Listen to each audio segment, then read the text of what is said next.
Bonjour à tous, je voudrais remercier encore le professeur Nosria de m'avoir invité à venir vous parler de deux thèmes importants, les nouveaux antibiotiques et tout à l'heure la phagothérapie qui est une thérapeutique malheureusement encore trop oubliée qui devrait se développer, j'espère, dans un avenir proche.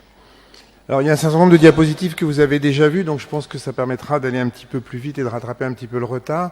Cette diapositive, vous la connaissez bien avec ce problème d'assèchement des nouveaux antibiotiques qui est pas tout à fait aussi catastrophique comme ça a été dit au cours des deux journées. En ce qui concerne les nouveautés, vous avez ici la bactérie avec tous les modes d'action des différentes familles d'antibiotiques existantes aujourd'hui. Et en fait, on va voir que les nouveaux antibiotiques ne sont pas des révolutions, des innovations majeures, mais en général simplement des aménagements des antibiotiques existants avec des modifications d'un certain nombre de groupements qui permettent d'améliorer aussi bien la pharmacocinétique que la résistance.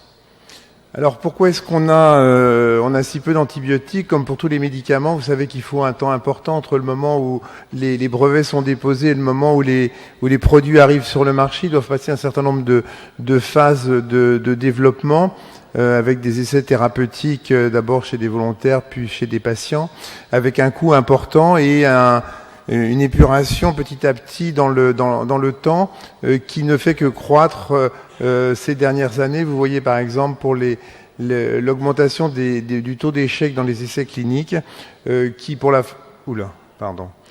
phase 1 sur une vingtaine d'années est passé de 33 à 46%, phase 2 de 43 à 66%, et donc on voit qu'il y a de moins en moins de produits à la fin, et donc avec une cinquantaine de produits, comme ça a été dit tout à l'heure sur les derniers documents de l'OMS, il y en a probablement très peu qui iront jusqu'à l'aboutissement d'un produit disponible, et en général sur des niches relativement étroites. Alors ça c'est une diapositive que vous avez déjà vue tout à l'heure, donc c'est un document récent de l'OMS qui réindique les priorités critiques et les priorités très importantes en termes microbiologiques par rapport aux résistances et en termes de bactéries critiques, la Cinetobacter, vous êtes bien au fait avec les problèmes de résistance que vous avez, mais également le Pseudomonas résistant au carbapénème et les entérobactéries, en particulier les entérobactéries productrices de carbapénémase. Dans les priorités un peu moins importantes, on retrouve deux bactéries qui sont importantes. Le gonocoque dans le cadre des infections sexuellement transmissibles avec une augmentation de la résistance aux céphalosporines de 3e génération, et puis les salmonelles dont on a parlé récemment avec des problèmes de multirésistance qui vont poser un problème dans un avenir proche. Alors vous avez ici juste pour documenter quelques diapositives correspondant à ce document de l'OMS. Donc vous voyez, il y a énormément de médicaments qui ne sont pas des révolutions, parce que vous voyez, fluoroquinolone, des monobactam, des cyclines, des fluoroquinolones, des aminosides, donc c'est toujours les mêmes familles. Et qui sont pour la plupart en phase 1 ou 2, donc on est encore très loin d'une éventuelle mise sur le marché à partir du moment où on aura passé tous les essais thérapeutiques, et donc le nombre de produits qui sont en phase 3 reste relativement modeste. Alors, à côté des antibiotiques seuls, il y a des combinaisons. On va voir qu'il y a quelques combinaisons qui existent déjà, mais il y a d'autres combinaisons qui sont à l'essai. Astréonam avec l'avibactam, céphipime avec tazobactam. Donc, en général, ce sont des associations de céphalosporines avec des inhibiteurs de bêta-lactamase. Une bactérie un petit peu particulière, Clostridium difficile, pour lesquelles, comme son nom l'indique, on a un certain nombre de difficultés, non seulement du diagnostic, mais de la thérapeutique. Donc il y a quelques molécules qui sont là encore en préparation. Une qui est en phase 3, donc je ne sais pas si elle ira jusqu'au bout, dans la famille des oxazolidinones, un petit peu comme le linezolide.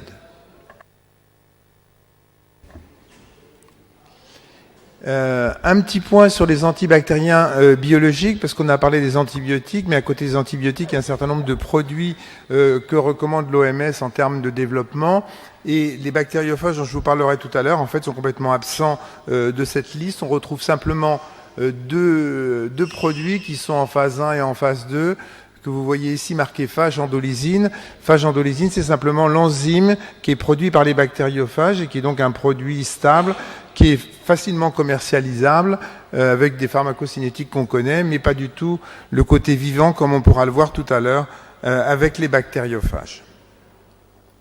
Alors si on regarde un petit peu les produits récemment mis sur le marché, vous avez donc à la fois les antigrammes plus et les antigrammes moins. On va commencer par les antigrammes plus, et ça sera essentiellement des dérivés du linésolide et des glycopeptides pour les grammes plus avec quelques céphalosporines, et puis au niveau des bacilles à grammes négatifs, ça sera essentiellement des céphalosporines associées à des inhibiteurs de bêta-lactamase.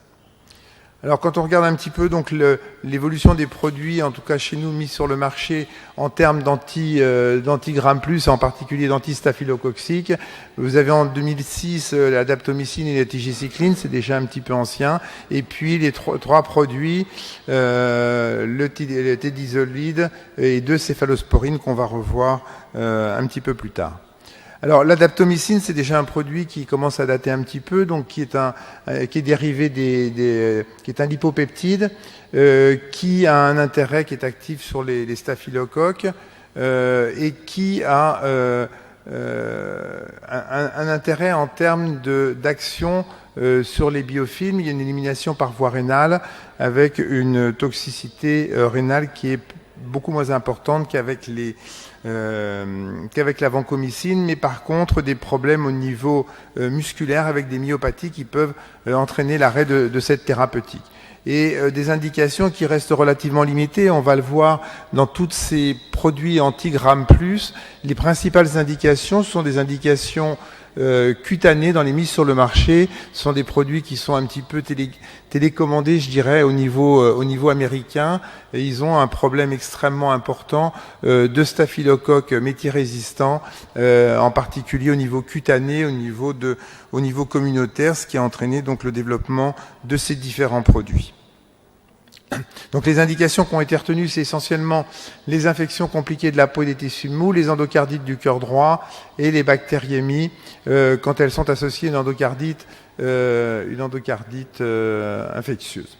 Mais hors AMM, là on verra, la plupart de ces produits ont des utilisations hors AMM. On retrouve des infections endovasculaires de cathéter, et puis surtout les infections ostéo-articulaires, en profitant d'une particularité de ces produits qui est une action sur les biofilms. On sait que les bactéries, lorsqu'il y a du matériel ou lorsque les infections sont chroniques, très très vite, sont trappées dans des biofilms et donc difficilement accessibles à l'antibiotique. Et dans le cas des infections articulaires, c'est particulièrement fréquent. Donc, il y a un intérêt potentiel de cette molécule dans les infections ostéo-articulaires. À côté de cette daptomycine, vous avez la tigecycline, qui est un dérivé semi-synthétique de l'aminocycline, dont vous avez ici la structure qui est donc qui est une structure commune aux cyclines, et dont les indications du fait du spectre d'action sont essentiellement les infections, là encore, de la peau et des tissus mous, avec une action antigramme plus et antigramme moins, et les infections intra-abdominales compliquées. Ce qu'on retrouve par contre par rapport aux autres thérapeutiques utilisées dans les essais thérapeutiques, c'est des effets secondaires digestifs qui sont beaucoup plus importants et qui posent des problèmes de tolérance dans son utilisation. Et elle est actuellement essentiellement utilisée lorsqu'on est en présence de bactéries productrices de carbapénémase en association avec d'autres produits. Si on va vers les produits les plus récents concernant les antigrammes plus, on a le tédizolide qui est donc un dérivé du linésolide, et là encore vous voyez que c'est un peu une modification, un petit peu un bidouillage de la molécule de linésolide que vous avez ici. Donc on modifie 2 groupements à chaque extrémité. Un premier groupement qui est ici, donc qui permet de ne pas être impacté, que la molécule ne soit pas impactée par les méthyltransférases qui donnent la résistance au linésolide. Donc ça élargit un petit peu le spectre d'activité. Et d'autre part, un deuxième une deuxième modification au niveau d'un deuxième groupement qui permet d'avoir une double fixation au niveau des ribosomes, donc une plus grande stabilité vis-à-vis de l'agent infectieux. Alors quand on regarde un petit peu son spectre d'activité, on voit par rapport aux deux autres antistaphylococciques de référence, la vancomycine et le linezolide, des CMI qui sont beaucoup plus basses sur l'ensemble des bactéries à Gram positif, les staphylocoques qui soient sensibles aux résistants à la méticilline, mais également les entérocoques, les streptocoques, les différents streptocoques, et également l'Listeria monocytogenes, qui, comme vous le savez, est également une bactérie à Gram positif. Sur le plan des activités thérapeutiques, les essais thérapeutiques qui ont été effectués, là encore, essentiellement dans les infections cutanées. Et là encore, c'est toujours difficile dans ces essais thérapeutiques parce que les patients qui sont inclus dans ces essais thérapeutiques au niveau des infections cutanées sont des infections extrêmement variables. On va quasiment du furoncle à la fasciite, et donc c'est toujours une interprétation difficile. Tout est mis un petit peu dans le même paquet. Donc quel est l'intérêt? Donc on voit les protocoles qui ont été étudiés dans ces deux essais thérapeutiques, Establish 1 et 2, ce sont des traitements plus courts, parce que vous voyez le tédisolide 6 jours d'une part, et d'autre par rapport au linezolide qui est donné 10 jours, et d'autre part une prise unique quotidienne par rapport au linezolide qui a été pris 2 fois par jour. Et cet essai montre bien, comme vous le voyez sur le tableau ici, une non-infériorité de cette nouvelle molécule. Donc 6 jours versus 10 jours, en une seule prise par jour. Et j'ai rajouté en bas, parce que c'est toujours le problème dont je vous ai parlé hier, c'est que les nouveaux médicaments arrivent quand les anciens commencent à être génériqués, et le linezolide qui coûtait cher est génériqué à 6 €. Donc vous voyez, là encore, ça pose des problèmes. Ces nouvelles molécules qui apportent un petit plus, ça pose des problèmes en termes de santé publique et d'économie de santé. Autre point important, le problème des effets secondaires de ces molécules. On sait que le linezolide a un certain nombre d'effets secondaires, hématologiques avec des thrombopénies, puis neurologiques et ophtalmologiques. Et donc là, vous avez des essais qui ont été faits pour montrer en fait l'intérêt de ce produit en cas de toxicité hématologique. Donc vous avez un certain nombre de patients qui développent des thrombopénies, et dans cet essai, après une interruption de ces molécules pendant quelques temps, on a repris le tédisolide à la place du linezolide, et on voit qu'on n'a pas de rechute de cette thrombopénie, donc un élément important. Il y a une deuxième étude qui a été faite qui montre que, là encore, même sans attendre cette période d'interruption de ce wash-out de quelques semaines entre les deux prises de médicaments, en changeant immédiatement, on voit la restauration du taux de plaquettes, et donc la disparition de cette toxicité hématologique. Alors par ailleurs, on n'a pas ou quasiment pas de toxicité neurologique et d'acidose lactique, donc ça fait un produit avec une meilleure tolérance et une facilité d'utilisation plus grande que le linezolide. Autre produit intéressant qui est sorti comme antigramme plus, la dalbanvicine. Donc vous avez ici, c'est un lipoglycopeptide, vous avez sa formule chimique ici, avec des résistances croisées avec la vanco en fonction du type de gène de résistance. Mais vous voyez des CMI beaucoup plus basses. Vous avez ici la dalbavancine et puis les autres produits antistaphylococciques, vanco, dapto et linezolide qui ont des CMI qui sont beaucoup plus élevés. Donc un intérêt, là encore, en termes de sensibilité au... Alors en termes, donc, comme je vous disais, de sensibilité, on voit les CMI 90 qui sont très basses sur l'ensemble des bactéries à Gram positif. Là encore, les staphylocoques qui soient sensibles aux résistants à la méticilline, on a des CMI qui sont identiques et qui sont très basses. Le seul trou de cet antibiotique, c'est Enterococcus faecium. Donc vous voyez avec des CMI élevés, et donc qui est un des trous de cette molécule. Alors, un point intéressant, mais avec aussi des contreparties, c'est une demi-vie extrêmement longue. Vous avez une demi-vie de 14 jours, et donc ça permet d'utiliser ce produit en injection unique, voire en injection au départ d'un gramme J1 répété à J8 avec 500 mg, et en fait, on a des résultats identiques si on fait 1500 mg en une seule fois pour le traitement des infections. Donc ce traitement ne nécessite pas d'adaptation en cas d'insuffisance rénale avec une cléarance de la créatinine au-dessus de 30 ml, et dans les insuffisances hépatocellulaires légères, il n'y a également pas d'adaptation de posologie.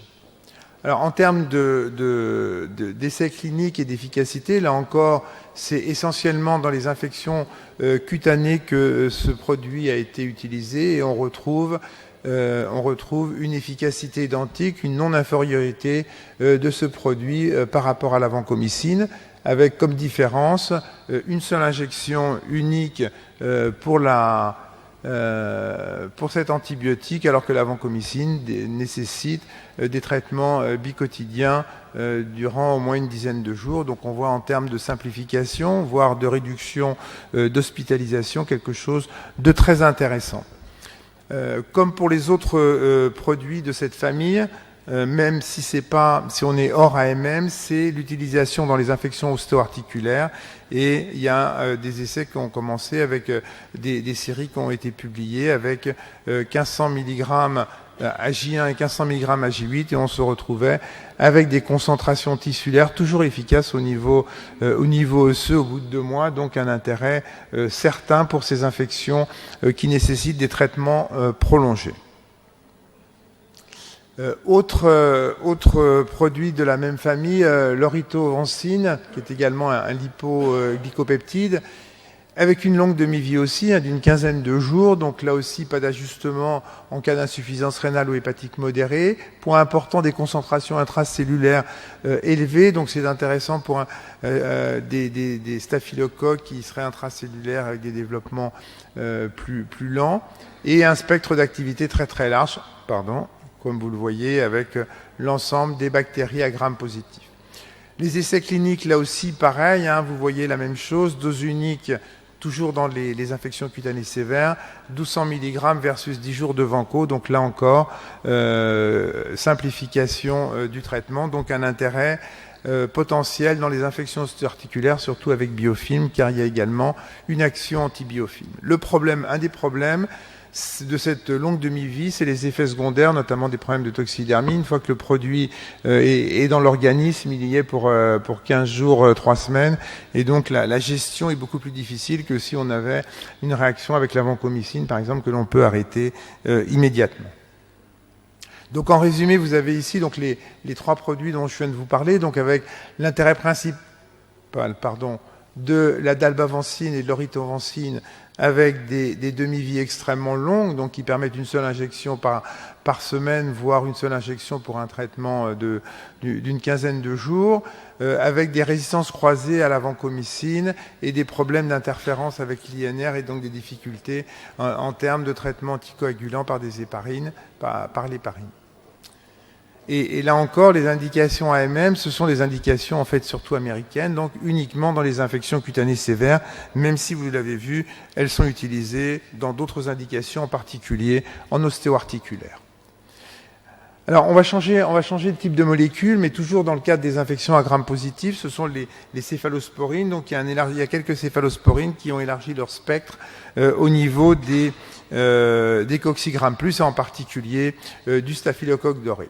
Le premier, la ceftaroline, donc est commercialisée déjà, donc est une céphalosporine avec une faible fixation protéique, une élimination rénale, donc avec une adaptation en cas d'insuffisance rénale pour éviter les complications, ce qui est bien connu. Et puis en termes d'effets secondaires, des rages cutanées, c'est quelque chose qui est habituel, que l'on peut voir avec les bêta-lactamines. Sur le plan du spectre d'activité, très intéressant aussi, parce qu'on voit donc des CMI qui sont basses en ce qui concerne le staphylocoque, qui sont l'ouverture supplémentaire de ces céphalosporines, en particulier donc les staphylocoques métier-résistants, parce qu'on sait que les céphalosporines classiques de 3e génération sont efficaces sur les staphylocoques sensibles à la méticilline, et puis l'efficacité sur les autres sur les autres streptocoques, donc bactéries à Gram positif.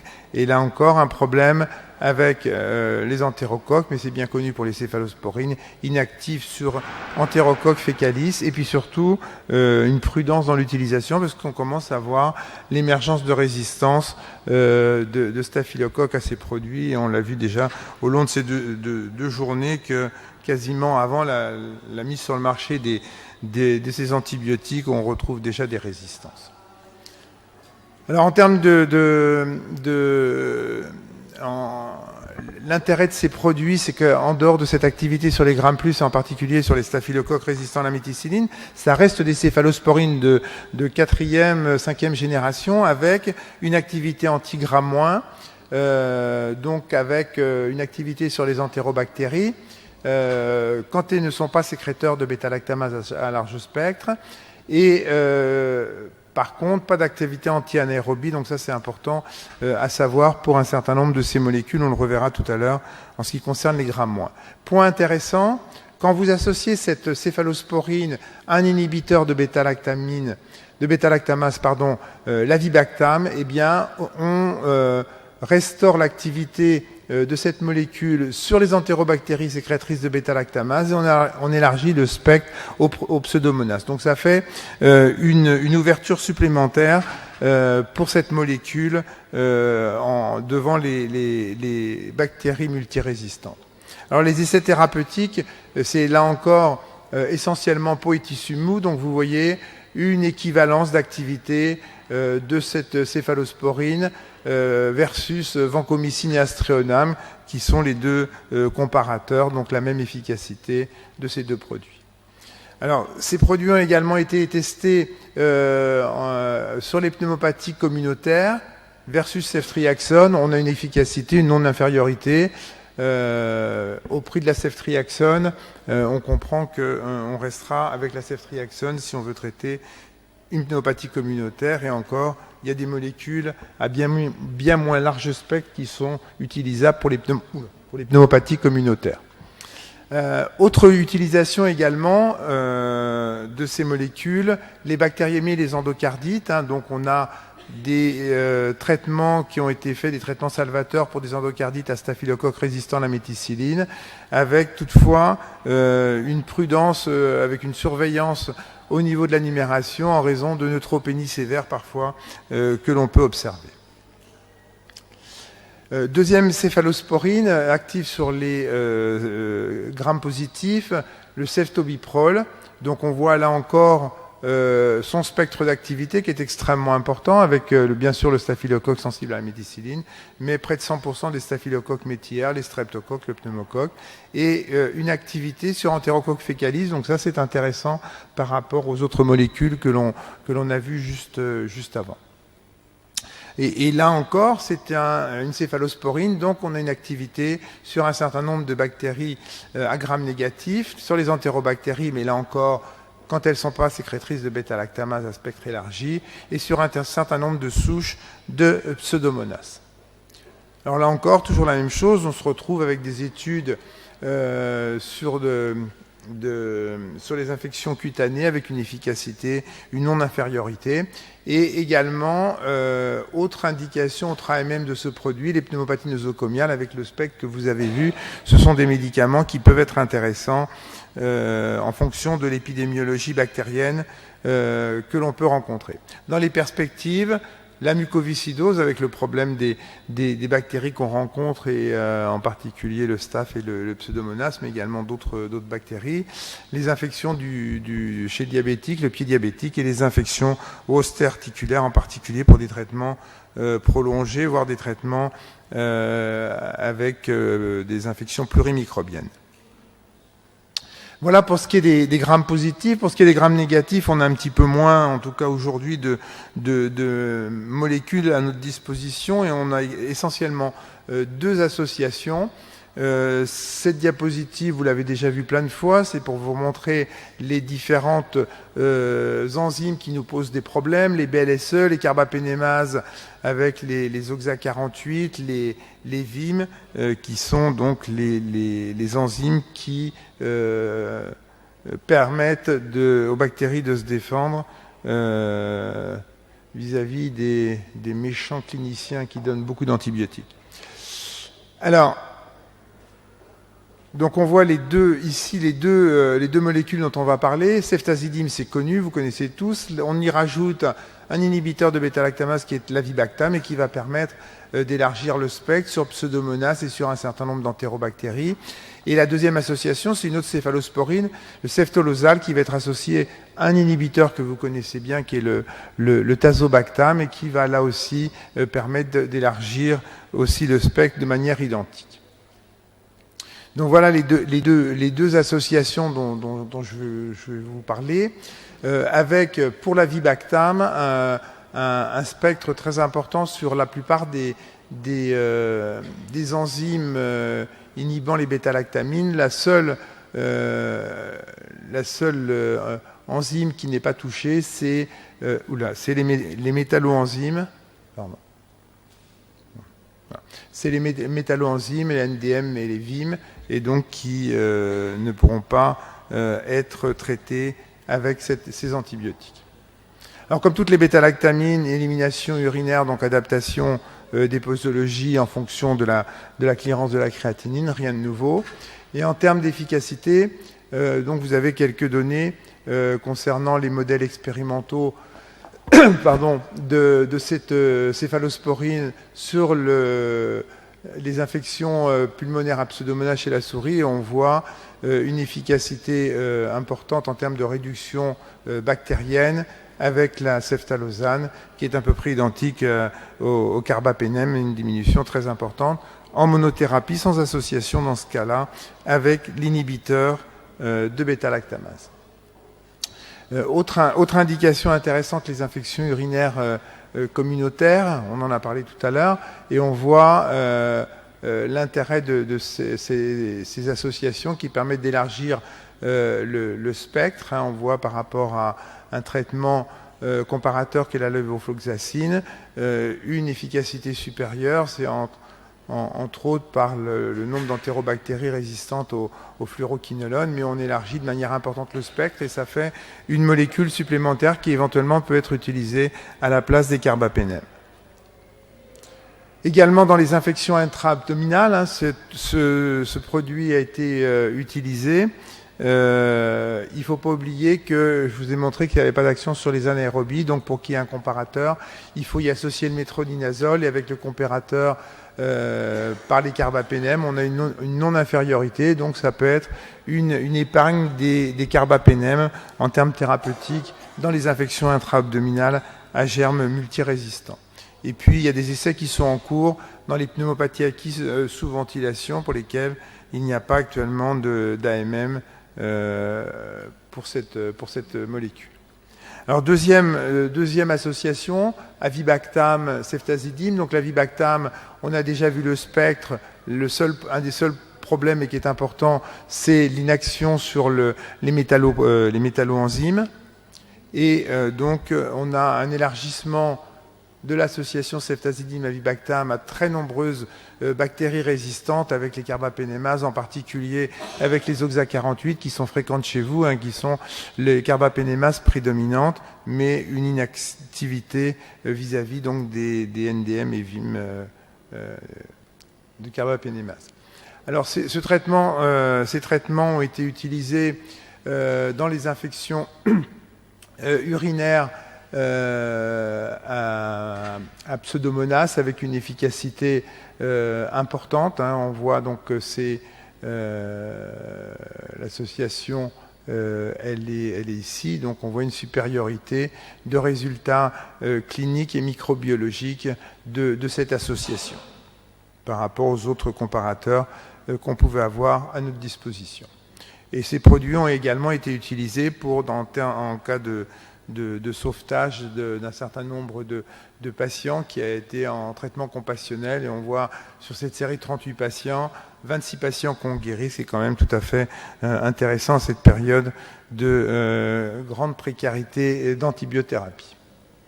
Donc, en résumé, vous avez ici donc, ces deux molécules, ceftazidime, avibactam et ceftolozane, tazobactam, avec donc la force et l'action sur les carbapénémases, KPC, OXA48, donc pour vous c'est particulièrement intéressant.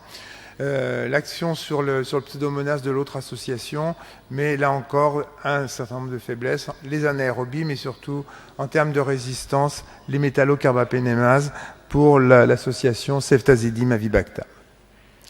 Alors l'avenir, donc il y a d'autres associations qui sont en cours.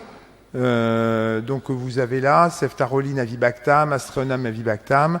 Parmi les bactéries qui nous posent le plus de problèmes, les acinetobactéries et les carbapénémases, on voit que c'est cette molécule qui semble la plus intéressante, qui est actuellement en phase 3. Là encore, je ne sais pas jusqu'où elle va aller, mais ça peut avoir un intérêt en particulier pour l'acinétobactère, qui est un vrai problème. Et dans les autres associations qui sont les plus avancées, imipenem, relebactam, donc toujours une bêta-lactamine avec un inhibiteur, meropenem avec vaborbactam, encore le même type d'association, mais à chaque fois, vous avez toujours des trous et donc ça sera un petit peu au coup par coup, d'où l'importance, on a beaucoup parlé du plateau technique, d'où l'importance d'avoir un diagnostic rapide microbiologique, d'espèces, de sensibilité, et l'idéal c'est de pouvoir avoir des données interprétatives pour pouvoir connaître quel est le mécanisme de résistance et pouvoir utiliser l'antibiotique adapté. Pour finir, une vieille molécule qui est ressortie, qui est une molécule orpheline qui date des années 80, la thémocilline, qui est un dérivé de la ticarciline dont le spectre est relativement étroit. Ce qui nous intéresse surtout, c'est les entérobactéries, avec une molécule qui n'est pas hydrolysée par les bêta-lactamases type BLSE, et donc un intérêt en particulier dans les infections urinaires. On en a parlé tout à l'heure, dans les infections urinaires à BLSE, pour faire une épargne, là encore, de carbapénem. Alors ces molécules, ça va paraître séduisant. Là, je vous ai mis les recommandations de l'ACOMA et du comité des anti-infectieux de l'assistance publique. Et donc vous voyez qu'ils restent extrêmement réservés. Ça ne constitue pas une stratégie d'épargne des carbapénem. Ne doivent pas être prescrits en traitement probabiliste, uniquement sur documentation microbiologique. Donc vraiment, là encore, une extrême prudence dans l'utilisation de ces molécules qui doivent garder une niche très particulière. Et puis pour finir, je vous ai parlé des problèmes des salmonelles, la Salmonella typhi, qui arrive sur le marché tranquillement avec des multirésistances, en particulier au fluoroquinolone et aux céphalosporines de 3e génération. Donc là encore, gros problème thérapeutique avec des diffusions possibles. Et je vous raconterai la suite tout à l'heure avec cette petite bébête là qui est un bactériophage, et ça peut être une alternative pour l'avenir dans le traitement de ces infections. Et je vous remercie pour votre attention, et je remercie Rémi Gozit et David Boutoil à qui j'ai emprunté un certain nombre de diapositives de ce diaporama. Merci. Merci professeur Paté pour cette excellente communication et ces mises à jour. Et la conclusion, déjà, vous annoncez la couleur du bon usage et les règles déjà respectées.